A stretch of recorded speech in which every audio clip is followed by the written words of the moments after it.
دامن کی ٹھنڈی ہوا چاہیے، ان کے دامن کی ٹھنڈی ہوا چاہیے، ان کے دامن کی ٹھنڈی۔ بکری کو چرا رہا ہے، صحابہ کرام نے عرض کیا اے بکری چرواہا بتاؤ کیا تو نے محمد رسول اللہ کو دیکھا ہے؟ اس چرواہے نے جواب دیا اے صحابہ کی جماعت سنو، میں تو کسی رسول اللہ کو جانتا نہیں ہوں، لیکن میں نے سنا ہے کسی جنگل میں ایک رونے والا اس طرح رو رہا ہے جس کے رونے کی آواز کو سن کر میری بکری کھانا پینا چھوڑ دی ہے۔ اللہ اکبر، صحابہ کرام سمجھ جاتے ہیں وہ رونے والا کوئی اور نہیں ہوگا بلکہ حضرت کے نبی صلی اللہ علیہ وسلم ہوں گے۔ اللہ اکبر، جب صحابہ کرام جاتے ہیں تو کیا دیکھتے ہیں کہ آقا کریم صلی اللہ علیہ وسلم اپنی پیشانی مبارک کو زمین پر رکھ کر اپنے گنہگار امتی کے لیے دعا کر رہے ہیں۔ ہم جیسے گنہگار امتیوں کے لیے دعا کر رہے ہیں، اے مولا میرے گنہگار امتی کو بخش دے، اے مولا میرے خطا کار امتی کو بخش دے۔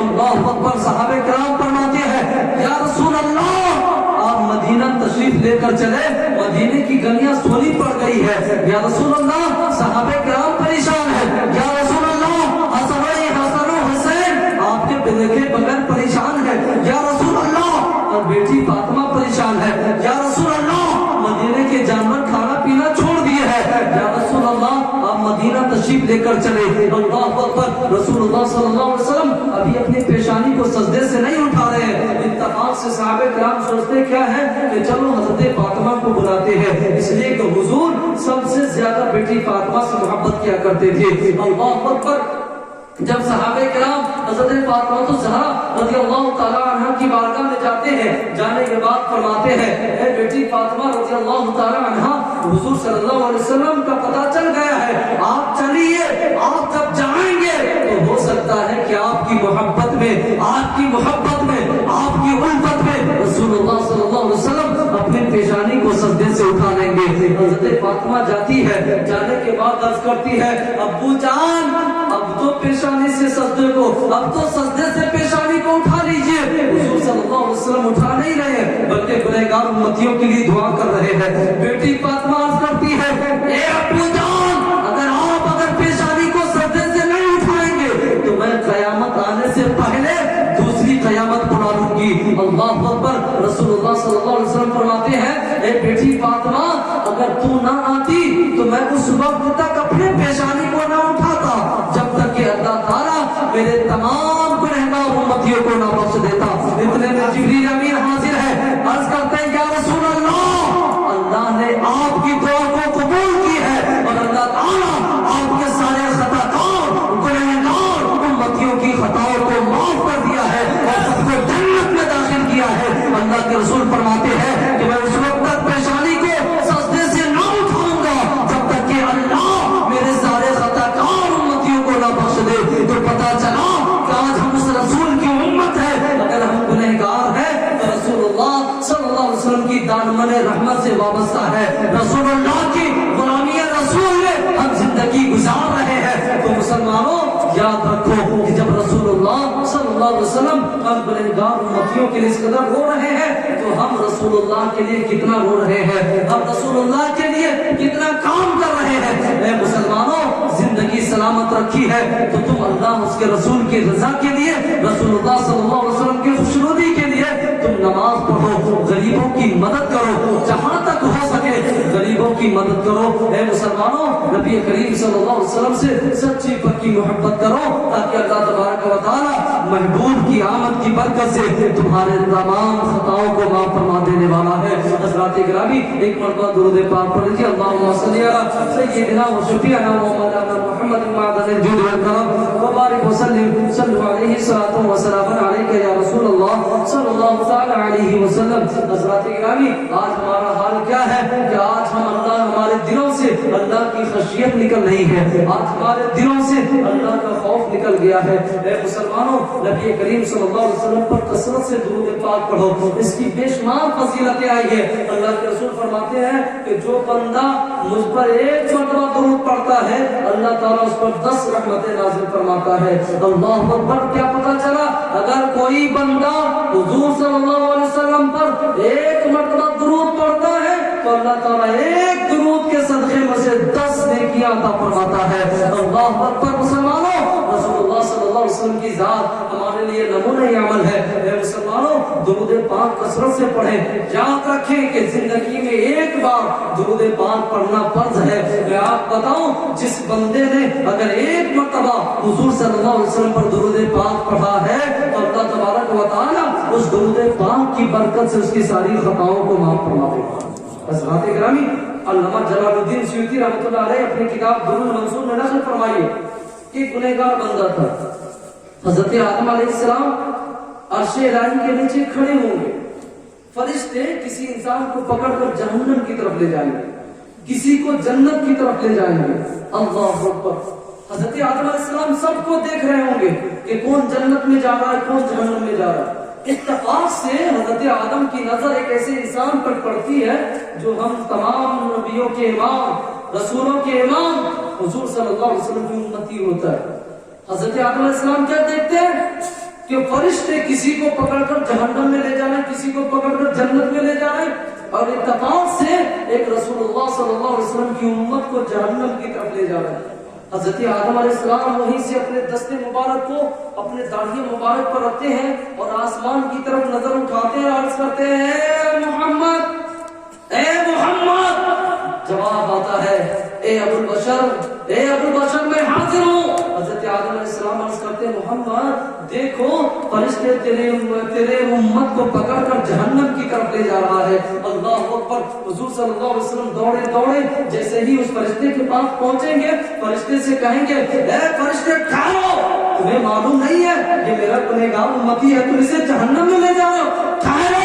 اس وقت فرشتے جواب دیں گے، یا رسول اللہ، میں تو اللہ کا قاصد ہوں، میں تو اللہ کا بھیجا ہوا آیا ہوں، میں تو اللہ کے حکم کے تابع ہوں، اللہ کا حکم ہوا ہے میں اسے جہنم میں لے کر جاؤں گا۔ اللہ اکبر۔ ہم سب کے آقا صلی اللہ علیہ وسلم اسی وقت اپنے دونوں ہاتھ کو آسمان کی طرف اٹھاتے ہیں اور مولا کی بات کا عرض کرتے ہیں، اے مولا، کیا تو نے مجھ سے وعدہ نہیں فرمایا تھا کہ میں تجھے امتیوں میں رسوا نہیں کروں گا؟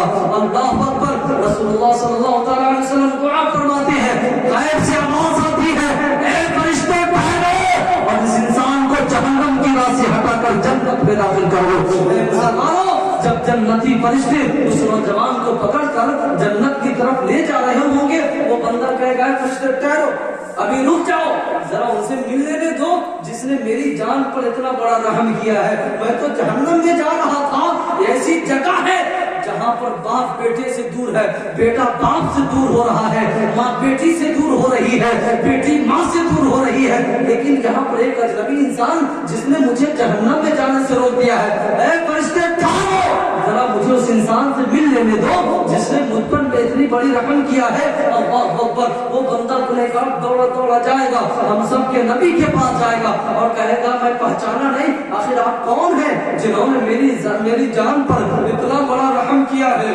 اللہ اکبر۔ حضور صلی اللہ علیہ وسلم فرماتے ہیں کہ سنو، کہ تو میرا گنہگار امتی ہے، میں تیرا نبی ہوں، تو میرا گنہگار امتی ہے، میں تیرا نبی ہوں۔ وہ کہتا ہے، مولا یا رسول اللہ، میرے پاس تو کوئی نیک عمل نہیں تھے، تو آخر کس چیز نے مجھے جہنم میں جانے سے بچا لیا؟ رسول اللہ صلی اللہ علیہ وسلم فرماتے ہیں، سنو، میرے پاس تمہاری ایک امانت محفوظ تھی۔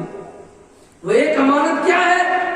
سنو، زندگی میں تو نے مجھ پر ایک مرتبہ درود پاک پڑھا تھا۔ سبحان اللہ، کہیے سبحان اللہ۔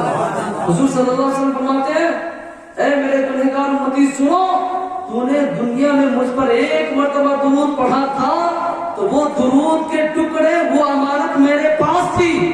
جب فرشتے میزان عمل کو توڑ رہے تھے تو ترازو کے ایک پلے پر تمہارے گناہ تھے، تو میں نے ترازو کے دوسرے پلے پر اسی درود پاک کے ٹکڑے کو رکھ دیا۔ تو اللہ تبارک و تعالی اس درود پاک کی برکت سے تمہاری خطاؤں کو معاف کیا ہے، تجھے جنت میں داخل کیا ہے۔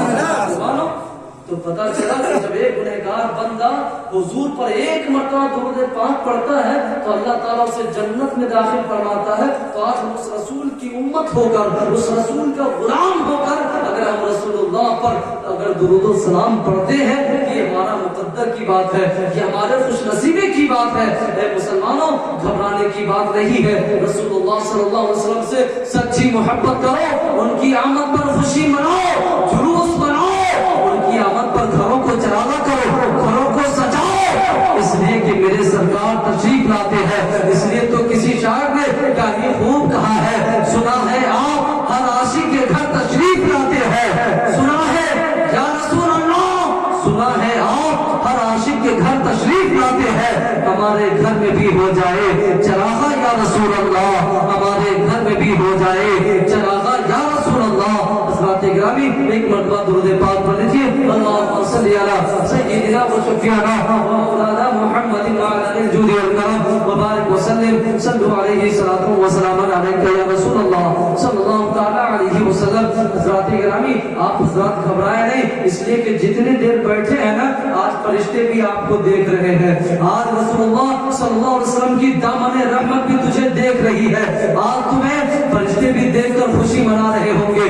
آج کی تاریخ میں رسول اللہ صلی اللہ علیہ وسلم کی امت رسول اللہ صلی اللہ علیہ وسلم کی یاد میں محفل میلاد منا رہے ہیں. اے مسلمانوں, زندگی بھر سونا ہے, زندگی بھر کھانا ہے, لیکن اگر اللہ نے یہ توفیق دی ہے تو تھوڑی دیر اللہ اس کے رسول کے ذکر کی محفل میں آ جائے. اس لیے کہ جب بندہ ذکر رسول میں بیٹھتا ہے تو وہ ذکر رسول سے کبھی خالی ہاتھ نہیں جاتا, بلکہ اپنے دامن میں رسول اللہ صلی اللہ علیہ وسلم کی رحمت و انعام لے کر جاتا ہے. مسلمانوں, رسول اللہ صلی اللہ علیہ وسلم سے سچی محبت کرو, اس لیے کہ جو بندہ رسول اللہ صلی اللہ علیہ وسلم سے محبت کرتا ہے, اللہ تعالیٰ ماشاءاللہ جو بندہ رسول اللہ صلی اللہ علیہ وسلم سے دوستی کرتا ہے, اللہ تعالیٰ اس بندے سے دوستی کرتا ہے, اور جس بندے سے اللہ دوستی فرماتا ہے, اللہ تعالیٰ اس بندے کو جنت میں داخل فرماتا ہے. تو مسلمانوں, نبی کریم صلی اللہ علیہ وسلم سے سچی محبت کرو, اپنی غلامی کا ثبوت پیش کرو. صرف میلاد منا لینے سے, جلوس نکال لینے سے رسول اللہ صلی اللہ علیہ وسلم راضی نہیں ہو جائیں گے. اے مسلمانوں, ہمارا کردار بھی ویسا ہونا چاہیے, ہمارا عمل بھی ویسا ہونا چاہیے. ہم اپنی زندگی کے اسباب کو بھی دیکھیں کہ ہم جس طرح زندگی گزار رہے ہیں, کیا اس طرح کی زندگی سے میرا رب راضی ہے یا نہیں ہے, میرا رب راضی ہے یا نہیں ہے. اے مسلمانوں, جس بندے کے اندر میں اس طرح کا خوف بیٹھ جاتا ہے, یاد رکھے وہ بندہ تمام گناہوں سے محفوظ ہوتا ہوا نظر آتا ہے. مسلمانوں, نبی کریم صلی اللہ علیہ وسلم کی آمد کی خوشی میں آپ لوگوں نے محفل میلاد کا انعقاد کیا ہے, تو آئیے اسی رسول کی بارگاہ میں ایک مرتبہ اور جھوم جھوم کر درود پاک کے نذرانے عقیدت پیش کریں. اللهم صل على سيدنا وشفيعنا ومولانا محمد وعلى الجود والكرم وبارك وسلم. صلوا عليه صلاة وسلاما عليك يا رسول الله صلی اللہ تعالی علیہ وسلم. حضرات گرامی, تو میں عرض کر رہا تھا کہ رسول اللہ صلی اللہ علیہ وسلم کا کردار کو دیکھیں, ان کی زندگی کو دیکھیں, ان کے بچپنے کو دیکھیں, ان کی جوانی کو دیکھیں اور ان کے بڑھاپے کو دیکھیں. یاد رکھو مسلمانوں, نبی کریم صلی اللہ علیہ وسلم کی پوری زندگی ہم تمام غلاموں کے لیے نمونہ عمل ہے. جو بندہ رسول اللہ سے محبت کرے گا وہ کبھی نماز نہیں چھوڑے گا. جو بندہ رسول اللہ سے محبت کرے گا وہ زکات کو نہیں چھوڑے گا. جو بندہ رسول اللہ سے محبت کرے گا وہ کبھی جلوس سے نہیں ہٹے گا. جو بندہ رسول سے محبت کرے گا وہ کبھی جلوس محمدی سے نہیں پھرے گا. جو بندہ رسول سے محبت کرے گا وہ اپنے گھروں میں چراغا کرے گا. جو بندہ رسول سے محبت کرتا ہے, جو بندہ رسول سے محبت کرے گا, اللہ اس سے محبت کرے گا. اور جس بندے سے اللہ محبت کرتا ہے, اللہ تعالیٰ اس بندے کو جنت میں داخل کرتا ہے. تو مسلمانوں, آج اگر ذکر رسول کی محفل میں بیٹھے ہیں تو یہ محبت رسول ہے, یہ محبت رسول کی ثبوت ہے. اس لیے مسلمانوں, جہاں بھی ذکر رسول کی محفل ہوا کرے, آپ وہاں پر بلا خوف و خطر جائے. اس لیے کہ جب بندہ ذکر رسول کی محفل میں بیٹھتا ہے تو اس کے دل سے جو گندگیاں ہوتی ہیں وہ ذکر رسول کی برکت سے دلوں سے گندگیاں ختم ہو جاتی ہے. اے مسلمانوں, رسول اللہ صلی اللہ علیہ وسلم سے سچی محبت کرنے والے بن جاؤ.